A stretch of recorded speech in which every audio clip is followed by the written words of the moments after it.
A very good evening and welcome to ICU TV main news. We apologize for starting late, we had technical issues. We now take a look at the stories making headlines. President Hichilema signs OHS Act to boost workplace safety and health. Zambia and Tanzania agree on new fuel offloading framework. Zambia and China strengthen trade and investment ties.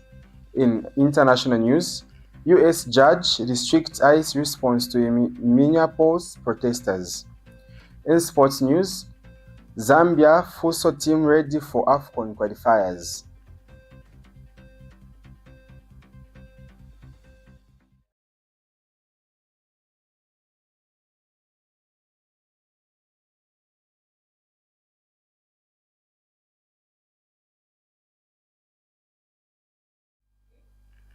With the news in details, my name is Peter Jameson Ingerelwa. The Ministry of Labor and Social Security announced today that the Occupation Health and Safety (OHS) Bill number 17 of 2025 has become law. President Hakainde Hichilema gave his assent to the bill on 23rd of December 2025, and it is now known as the Occupation Health and Safety Act number 16 of 2025.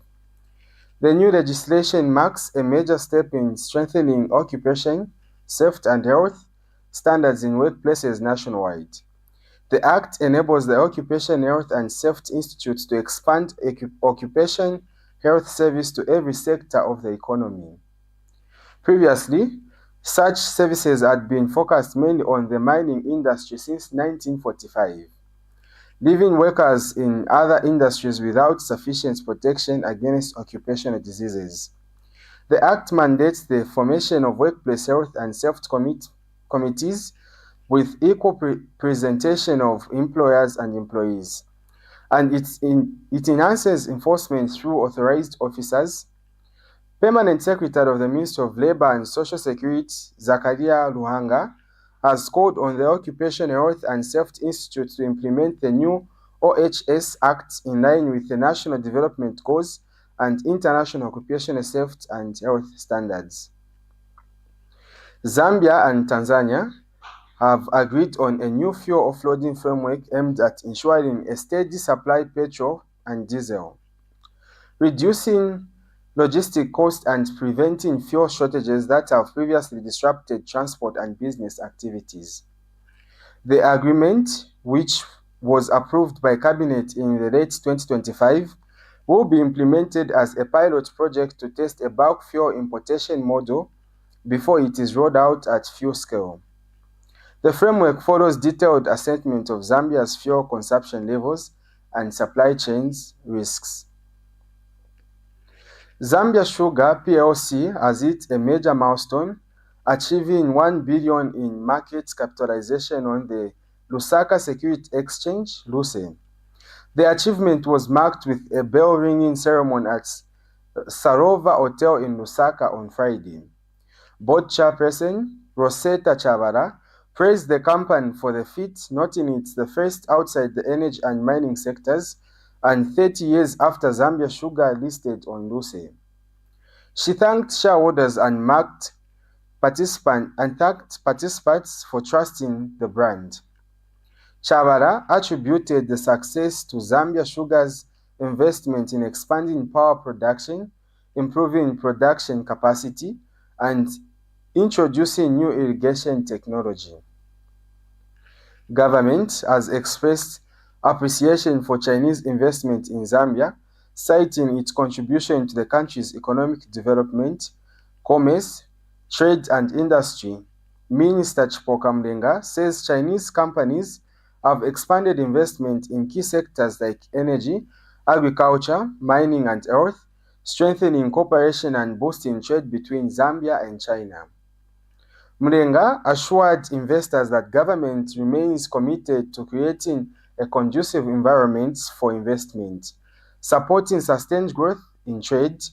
Chinese Chamber of Commerce in Zambia President Li Tai thanked the Zambian government for its support and inclusive investment policies, enabling stable growth for enterprises. Immigration Department Acting Director General Enoch Chibombo says they are working with China to facilitate employment permits, encouraging skills transfer in construction and health. Labor Commissioner Givens Muntengwa called for closer cooperation with the Chinese Chamber on labor issues. ZRA Acting Commissioner General Timothy Mirambo urged the Chamber to promote smart invoicing system to permits from tax incentives. More than 60,000 newly recruited public service employees in the Ministry of Education and Health will undergo training at the National Institute of Public Administration, NIPA. The training aims to curb audit queries, prevent leaks of confidential information, and reduce misuse of public property. NIPA Executive Director Jacob Malungo says the training will improve service delivery in both public and private sectors. The institute will start with 1,600 newly recruited Ministry of Health personnel from Lusaka province before rolling out nationwide. Malungo says preparations are underway to train head teachers, deputy head teachers, senior teachers, and head of departments. NIPA plans to train all personnel recruited from 2021 to date to improve public service performance. In 2025, 2,000 personnel were induced, including 274 pre-deployment trainees and 400 public service in charge. A dramatic road accident occurred in Charara area near the Vintage Shop area after a teenage boy, identified only as Tendai, was involved in a crash involving a Nissan Skyline that ranked into a pillar near a drainage system. Eyewitnesses say the vehicle had two occupants at the time of the incident, the teenage boy and his friend who was reportedly driving. No serious injuries were immediately reported at the scene. For more details, we have in the following report. A dramatic road accident has occurred in Charara area near the Vintage Shop after a teenage boy, identified only as Tendai, was involved in a crash involving a Nissan Skyline that rammed into a pillar near a drainage system. Eyewitnesses said the vehicle had two occupants at the time of the accident, the teenage boy and his friend, who was reportedly driving. No serious injuries were immediately reported at the scene. According to eyewitnesses, the vehicle was allegedly taken from the boy's mother's home without her permission. Following the accident, the boy reportedly contacted his mother to inform her of the accident, during which she was heard asking about the condition of those involved.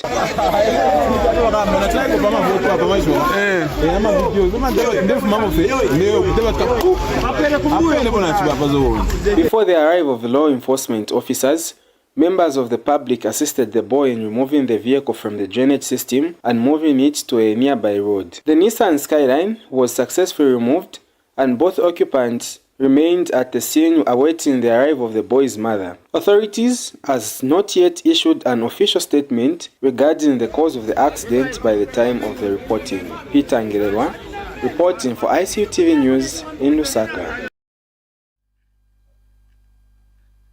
We now take our first break. Stay tuned for more news.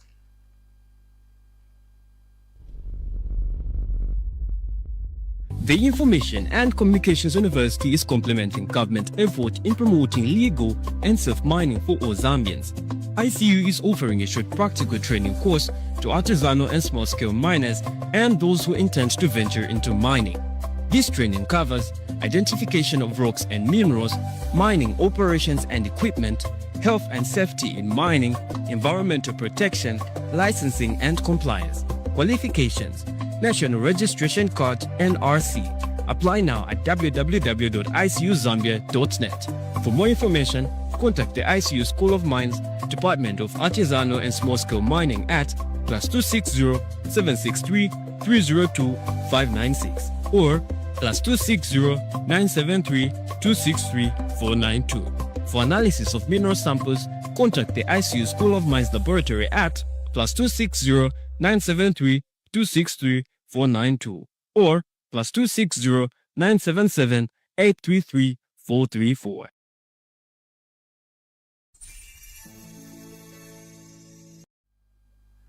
Welcome back. We are still in our local stories.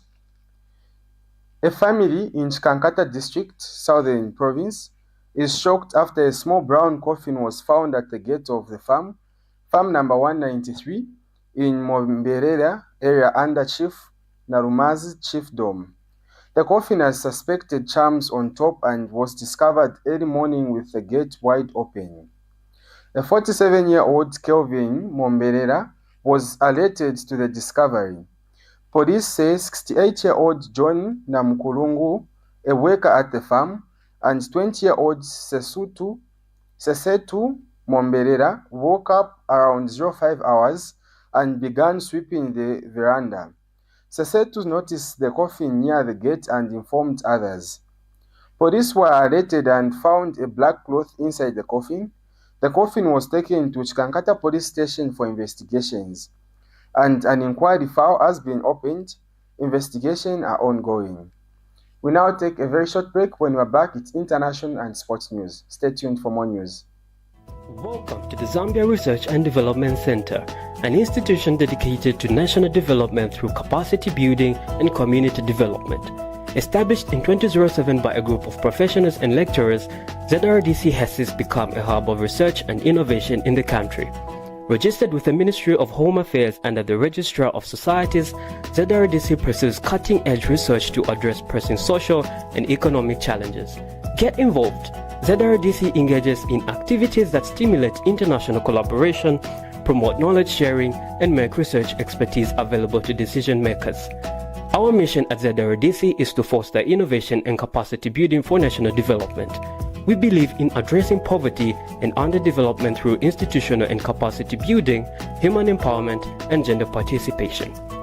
In our quest to foster innovation and capacity building for national development, ZRDC launched the ZRDC University Sponsorship for Capacity Building and Development Program to facilitate knowledge advancement among ZRDC researchers and those intending to join the research community. Qualified Zambian citizens can pursue education at credible universities in Zambia with guaranteed prospects of joining the ZRDC research community. ZRDC engages in industrial and technological research, covering research development and innovative investigations to drive dynamic industrial development at national and regional levels. Join us at the Zambia Research and Development Center as we continue to innovate, empower, and shape a brighter future for Zambia. ZRDC, fostering innovation and capacity building for national development. You are still watching ICU TV. Thank you very much. We are now in international news. A U.S. federal judge has issued an order limiting the crowd control tactic that can be used by Immigration and Customs Enforcement Agents, ICE, towards a peaceful and unobstructive protesters in Minneapolis. Judge Catherine Menendez ruled on Friday night that federal agents can't arrest or pepper spray peaceful demonstrators, including those monitoring and observing ICE agents. The ruling comes ahead of planned weekend protests against the widespread immigration action in the city and follows the fatal shooting of Remy Good by an ICE agent earlier this month. The U.S. Department of Homeland Security said it is taking measures to protect officers from rioters. You are still watching international news. Uganda President Yoweri Museveni has been declared the winner of Thursday's election, extending his 4 decades in power by another 5 years.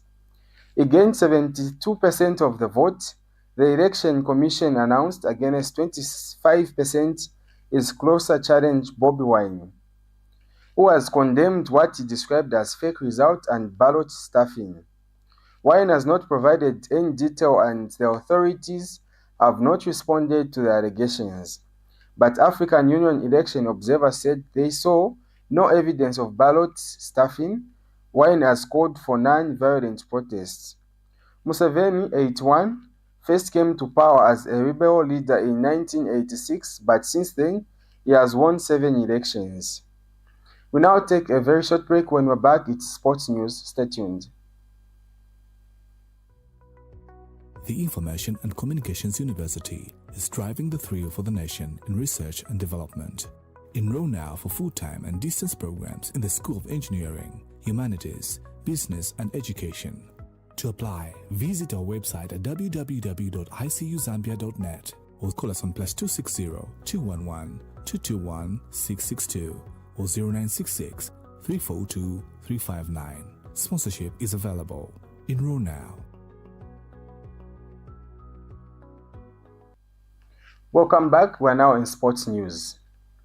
Zambia's futsal national team, coach Andrea Cristoforet, has announced a 14-member squad for the upcoming Morocco 2026 Africa Cup of Nations qualifiers against Ghana. The team will travel to Ghana on February 3rd and 4th, host the return leg a week later, aiming to qualify for back-to-back Afcon tournaments. Cristoforet has retained the core team that recently beat South Africa in friendly matches, with goalkeepers Jackson Chitungu and Evaristo Mlolo leading the squad. The team includes defenders Chota Chileshe and Eric Kaunda, defenders wingers Boniface Njolovu and Jackson Simwami, pivots Patrick Banda and Wiseman Piri, and wingers James Winger and Francis Chinyanta. The qualifiers involves 18 teams, with the top 4 ranked team Angola, Cote d'Ivoire, Egypt, and Libya exempt from the first round.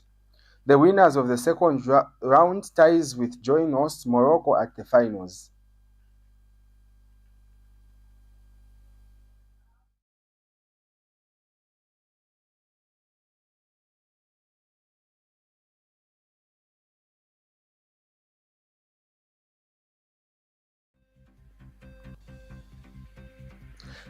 And that sport item brings us the end of our ICU TV main news.